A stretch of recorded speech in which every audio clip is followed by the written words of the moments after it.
Iranian regime seeks to kill. The lives of courageous American heroes may be lost, and we may have casualties. That often happens in war. But we're doing this not for now. We're doing this for the future, and it is a noble mission.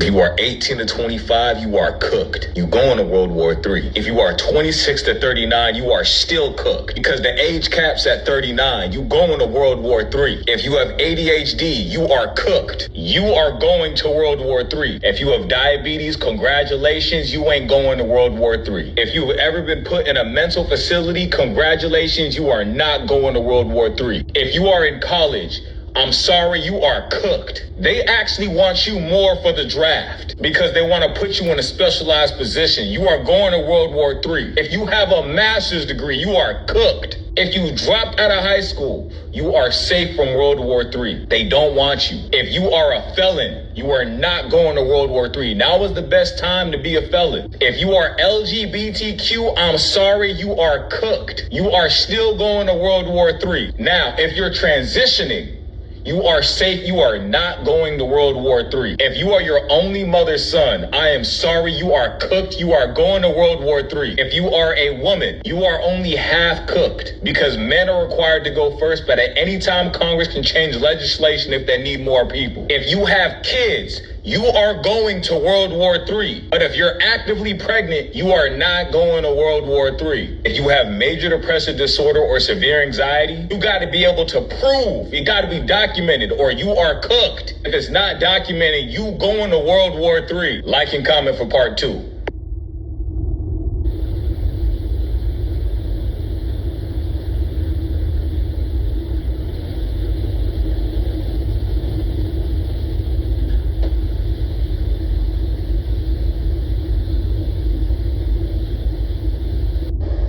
We are not asking for a ceasefire, and we don't see any reason why we should negotiate with the US when we negotiated with them twice, and every time they attacked us at the middle of negotiations. So there is no request for a ceasefire by us, and there is no request for the negotiation with the US from us. You were waiting for the US military to invade the ground troops?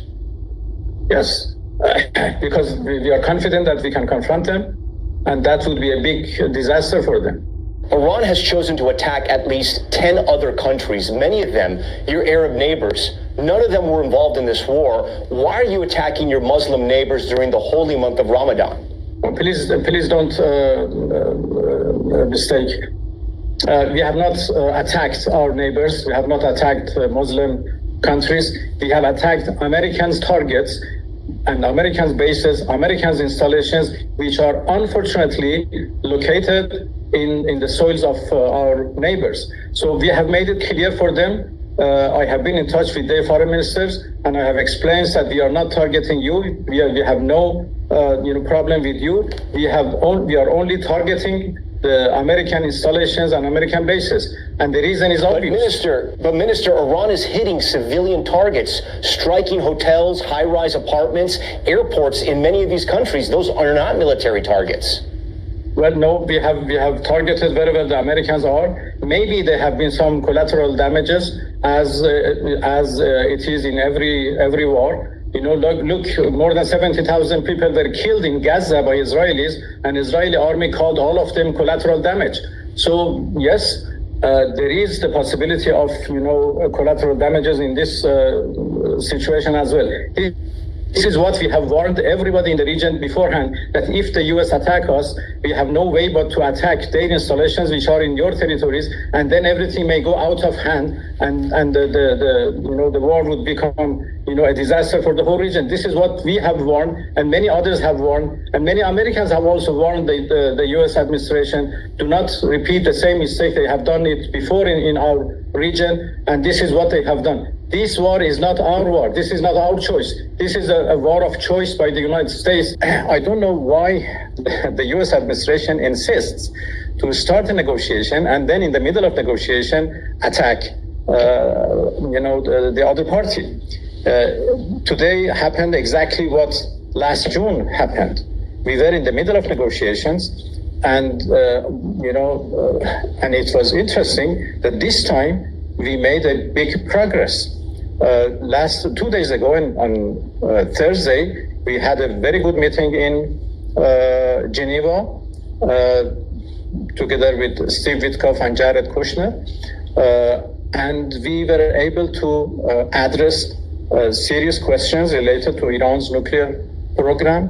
We obviously have differences, but we resolved some of those differences, and we decided to continue in order to resolve the rest of questions. And we actually instructed the technical team to go to Vienna and have a meeting with the IAEA.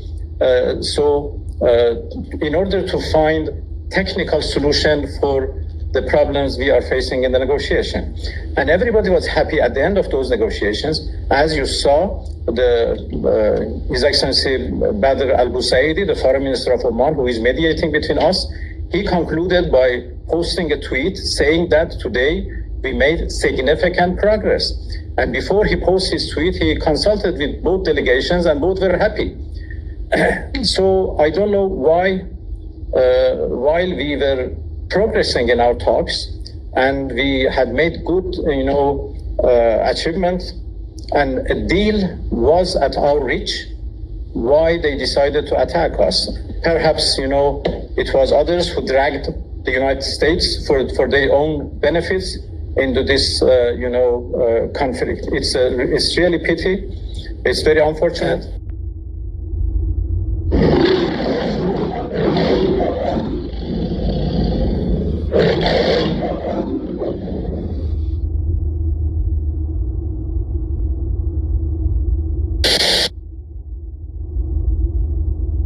Are y'all prepared for what's next?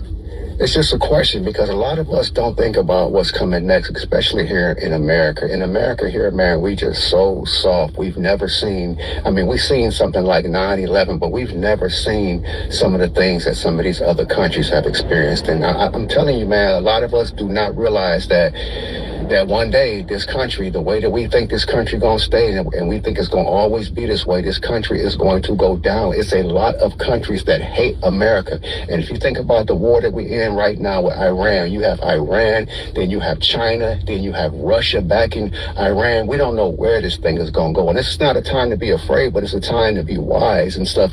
Man, if you got money, if you got any kind of material stuff that you think is important, that stuff don't mean anything. You better have resources in these last days. And when I say last days, I'm not talking about the end of the world, but if you believe that, that's cool too. But if you don't have resources, man, if you don't have food saved up, if you don't have seeds, if you don't have water, if you don't have things saved up, man, once the shit hits the fan here in America, you're going to be the one that's running around starving to death, man. And I'm telling you, people that you think is some of your best friends and even family members going to start to flip out. You let little Miss June or somebody that you think is really nice and really cute, you let her not have no food, or you let people not have no electricity, man. That's where this country is going. It's going down. And when things really hit the fan, your money's going to be obsolete. A lot of folks think they got it made because they got money in the bank. They got money up under their mattress. They got money hidden somewhere in the house. That money ain't nothing but paper. If you don't have resources, if you don't know how to barter in these last days, you're not going to have anything. If you don't have a way to start, if you don't know how to start a fire, if you can't kill an animal, and a lot of y'all women, y'all looking at men, oh, he got this money, he got this car, you better make sure that this brother know how to kill an animal at the end of the day so y'all can eat. You better make sure, because a guy like me who used to be homeless, I used to sleep in dumpsters. I'll make a dumpster out of a house. I'll make a house out of a dumpster, however you want to put it though, but I'm a survivor, and you want to have some somebody who knows how to survive in these last days, because things are going to get tight. And I'm just warning people, man, stock up on your food, stock up on things that you might need, flashlights, batteries, things like that, because we don't know where this is going. And it's already been terrorist attacks already here in America since they started over there in Iran, and you don't know where it's going. So what I'm saying to many people, man, be careful while you out, because if you're in crowded places, you know, you got these terrorists that they don't mind going on suicide missions, and they're way different than us. So be careful, man, today, because we're in a time right now, man, and it's been this way for a while, but it's even worse right now with this war. We're in a time right now where anything could pop off, and you just got to be ready.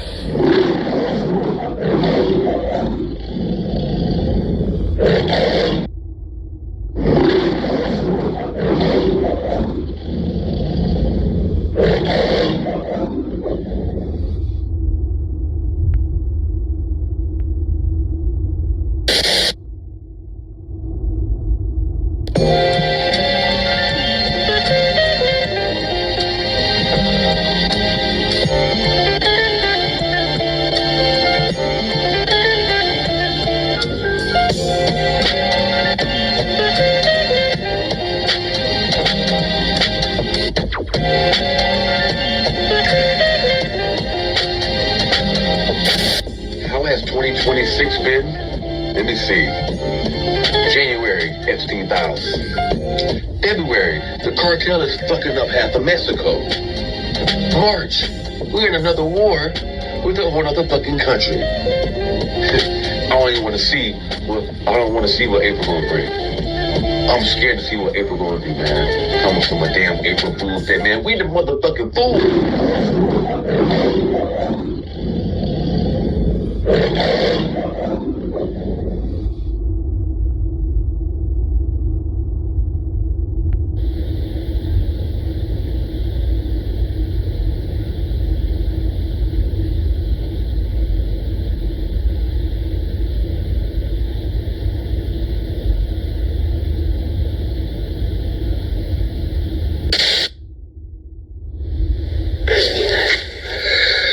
All right, TikTok family, I'm gonna need y'all help on this one,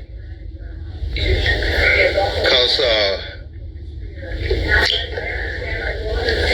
I can't seem to wrap my hands around the cognitive dissonance of white folks.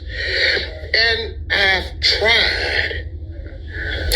It's a struggle for me on a daily, trying to understand the psyche of these crazy motherfuckers. Coming from a crazy motherfucker, you understand? So, here's what I don't get. The very motherfuckers who constantly talking about the borders and you came here illegally and all of this shit, they can never seem to grasp that they motherfucking ass was the original illegal immigrants. And according to some of these motherfucking treaties that are now surfacing, y'all are literally still illegal immigrants.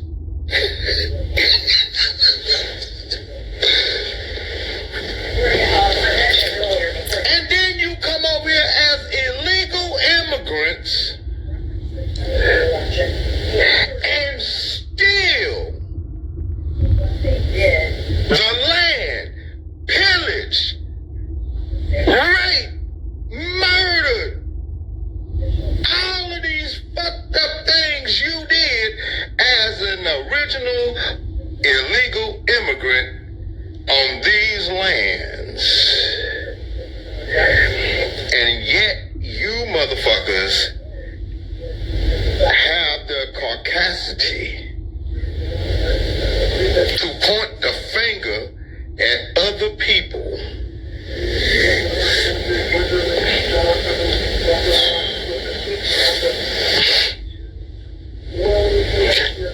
Y'all motherfuckers is illegal everywhere you go.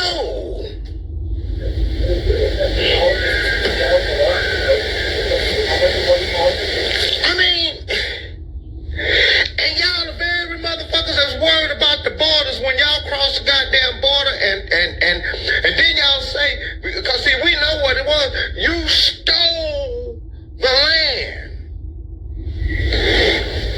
You stole the identity of the original people. You stole their inventions and profited off of it.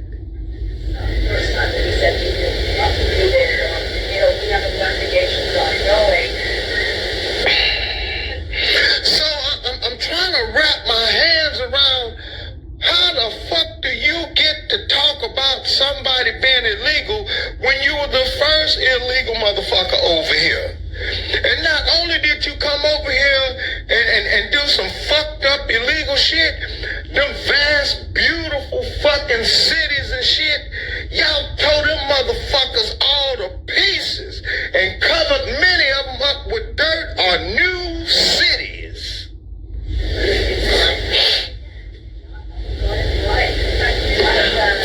Every beautiful monarchy, every beautiful metropolis that was here, when them white folks came over here, y'all destroyed each and every one of them motherfuckers. And any paperwork associated with it.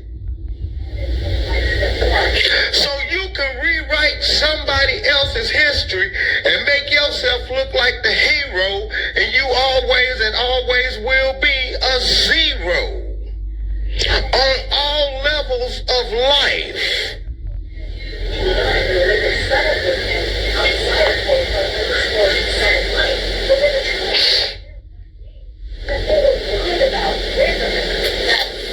I had a white friend of mine, he said, man, what would y'all do if there was no more white people on this planet? How do you think life would be? I said, well, won't be no more man-made diseases trying to kill people. The fucking animals won't be hunted to extinction.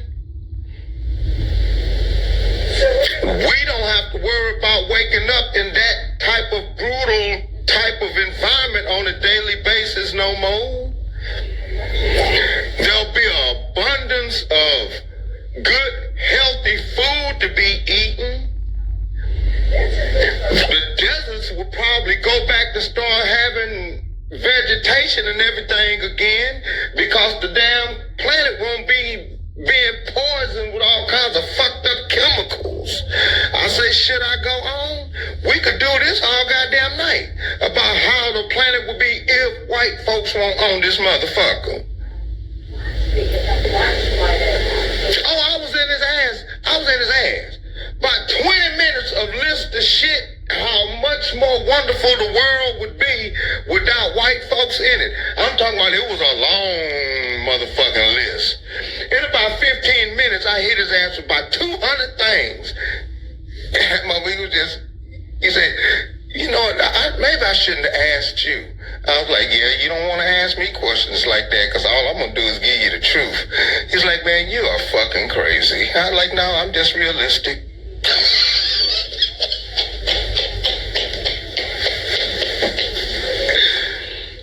But I named off like 200 different things.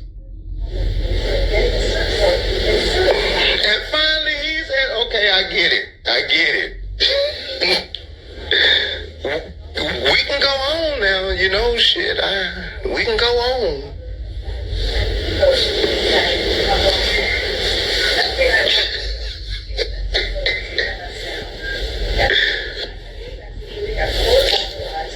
We'll get all our artifacts back that was stolen and put in a fucking museum. We can start classifying each other as under our own tribe again. We can go back to speaking our own language again, exercising our religious beliefs and you know, things the way we used to. All kinds of things would take place if white folks weren't on this planet no more.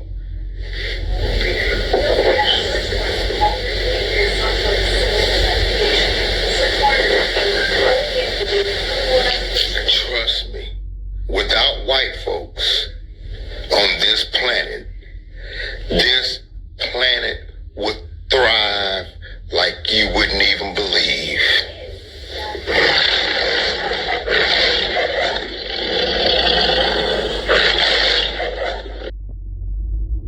Damn, son, where'd you find this?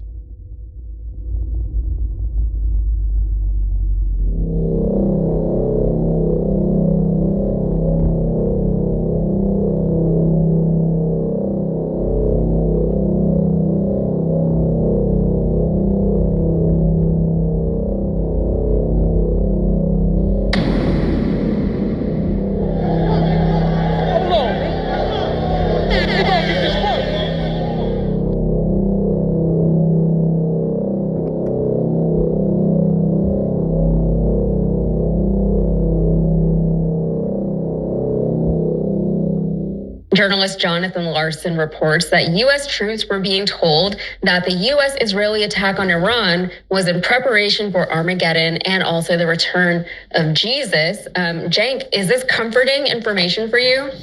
No, just when you thought the Israeli Zionists were bad enough in starting wars for all the wrong reasons, here comes the Christian Zionists. Joy. Wait till you hear what the commander said about why we're in this war and what to do. Tell us about it, Yes. All right, so let's give you the high points. This is from Jonathan Larson's report. He says, a combat unit commander told non-commissioned officers at a briefing Monday that the Iran war is part of God's plan and that President Donald Trump was anointed by Jesus to light the signal fire in Iran to cause Armageddon and mark his return to Earth. And that is according to a non-commissioned officer. So we'll talk more about whatever that even means later. But between Saturday and Monday, more than 110 complaints had been logged by the Military Religious Freedom Foundation, or the MRFF, regarding the rhetoric about commanders in every branch of military. The complaints were widespread across more than 40 different units across roughly 30 military installations. And according to one report, the non-commissioned officer wrote to the MRFF that their commander urged us to tell our troops that this was all part of God's divine plan, and he specifically referenced numerous citations out of the book of Revelation, referring to Armageddon and the imminent return of Jesus Christ. And it is very understandable that all of this is coming directly from the top, because Defense Secretary Pete Hegseth has enshrined evangelical Christianity at the uppermost levels of the U.S. military, airing monthly prayer meetings throughout the Pentagon. Last year, the Pentagon confirmed to Larson that Hegseth attends a weekly White House Bible study, and it's led by a preacher who says that God commands America to support Israel. And these are the people, again, who are running our country and running our military, and these are the things that they believe. So Larson spoke with MRFF president and founder Mikey Weinstein about the report, and this is what Weinstein had to say. He said, these calls have one damn thing in freaking common. Our MRFF clients, service members who seek MRFF aid, report the unrestricted euphoria of their commanders and command chains as to how this new biblically sanctioned war is clearly the undeniable sign of the expeditious approach of the fundamentalist Christian end times as vividly described in the New Testament book of Revelation. Many of their commanders are especially delighted with how graphic this battle will be, zeroing in on how bloody all of this must become in order to fulfill and be in 100% accordance with fundamentalist Christian end of word eschatology, and that is, the end of worldness. That is terrifying that they're they seem to be giddy about everything that's happening now. It seems as though they're finally able to usher in this end of world, and so they can be raptured and go up to heaven. And of course, all of this violates the Constitution, which they don't seem worried about because the Constitution is very worldly and earthbound. And it also violates the Uniform Code of Military Justice. Weinstein had some choice words for the military members speaking this way to their subordinates, saying that they will be swiftly, aggressively, and visibly prosecuted.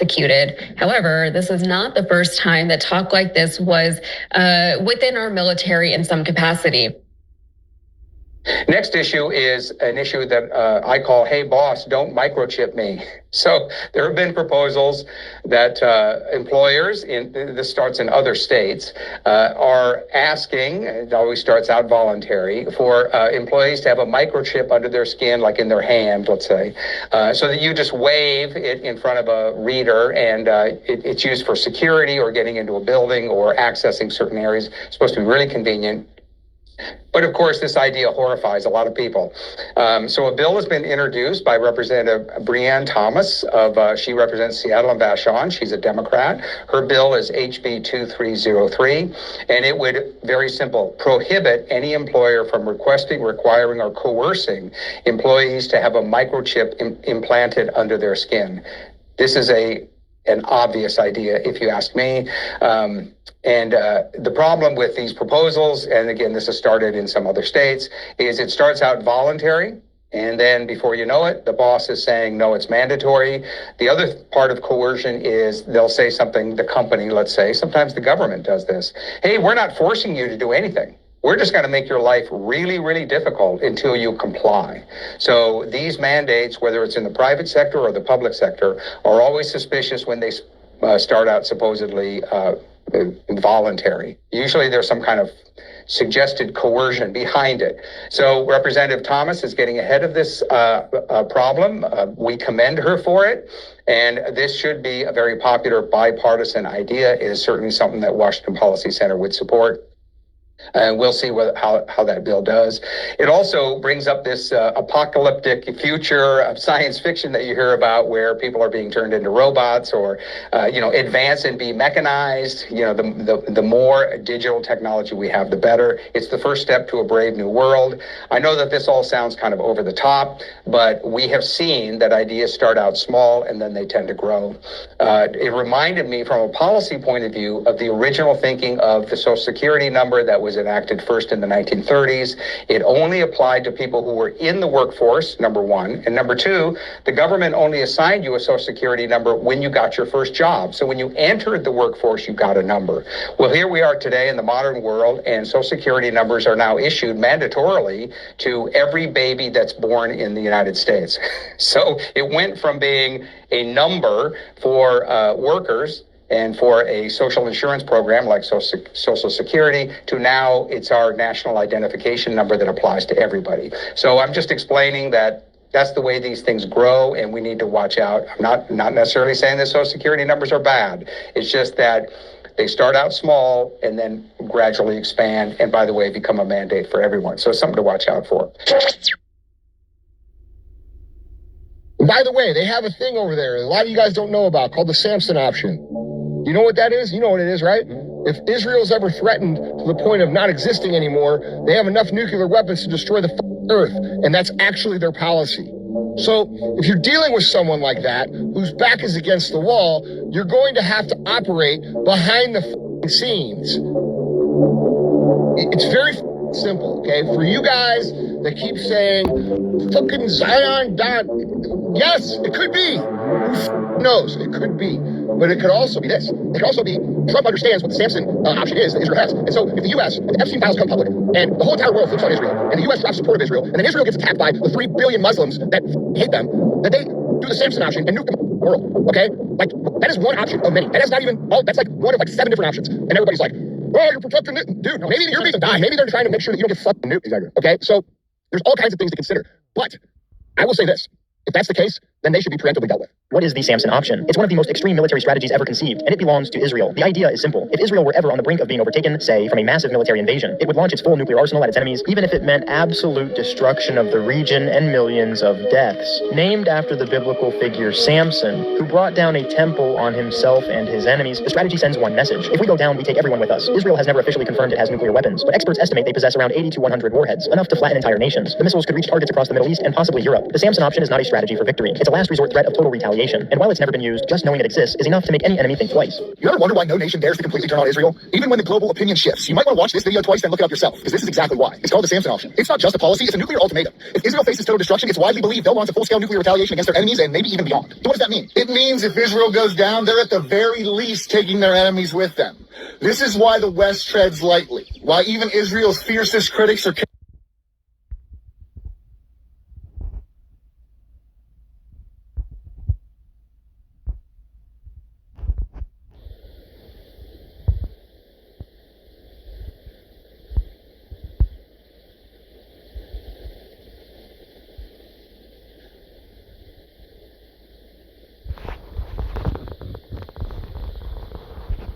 We are losing the battle and we are losing the war, and boys and girls are suffering for it. And every red dot that is on there is someone that is downloading, sharing, or distributing child rape images, almost all under the age of 12. And we know that 55 to 85% of them are also hands-on offenders, and we know that your average offender has 13 victims in their lifetime.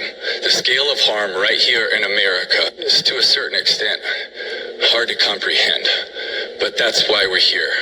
And when you knock down one of those doors, you also have no idea how many boys and girls you're going to find. One of the doors that was knocked down, when they went in and seized his computer, they found that he also had raped 30 other boys and girls in that neighborhood. The problem is that the number now is not 57,000. With all of the work that all of these people and amazing law enforcement agents and nonprofit NGOs are doing all around the world, the number is not 57,000 like we said 2 years ago.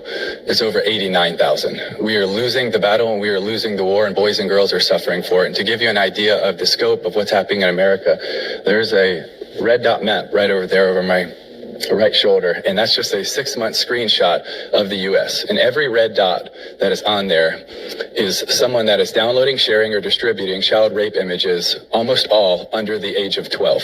And there's over 330 of them just in that 6-month screenshot. And we know that 55 to 85% of them are also hands-on offenders, and we know that your average offender has 13 victims in their lifetime. The scale of harm right here in America is, to a certain extent, hard to comprehend, but that's why we're here. And when you knock down one of those doors, you also have no idea how many boys and girls you're going to find. From Operation Renewed Hope 1, one of the doors that was knocked down, when they went in and seized his computer, they found that he also had raped 30 other boys and girls in that neighborhood. So there's a lot of work to do. And Ranking Member Durman, you're right. We have to be able to act. A little over a year ago, I was at one of our protection centers, and a protection center has extra security because there's still a bounty and a price on these girls and young women's lives. And I was walking through the counseling rooms, and I walk up to one of the counseling rooms, and it's this beautiful couch, and it's got teddy bears and toys and children's books in it. And right behind the couch, there's a window. And right behind the window is the wall, and it's the edge of the protection center. I look up to the top of the wall, and it's the razor wire all the way around the top. And I'm just looking at this picture, and it's a surreal picture because inside, those girls are going to be cherished and loved and protected and cared for. But on the outside, they went through an earthly form of hell. And I'm standing there looking at this picture, and one of our team members comes and whispers in my ear as I'm looking at this picture. And he said, "Man, isn't it such a thin line between tortured and treasured?" And he was right. It is a thin line between tortured and treasured. And you are that thin line. And all of you are that thin line. But we have to have more people on that line, and we have to do a whole lot more, and we have to do it faster. Because every day we wait, they're suffering, they're crying, and I believe right now many of them are praying that we would respond. But how are we really going to respond? Because I ultimately also believe that this is what we're called to do. And what is calling me, and in my opinion, the best definition is an urgent and divine invitation to accept responsibility for a particular task. But the question is, will we actually accept the responsibility of caring for these boys and girls and truly protecting them, or are we just going to continue to talk about it? Because there's so much we can do, but the question is, will we? Bye.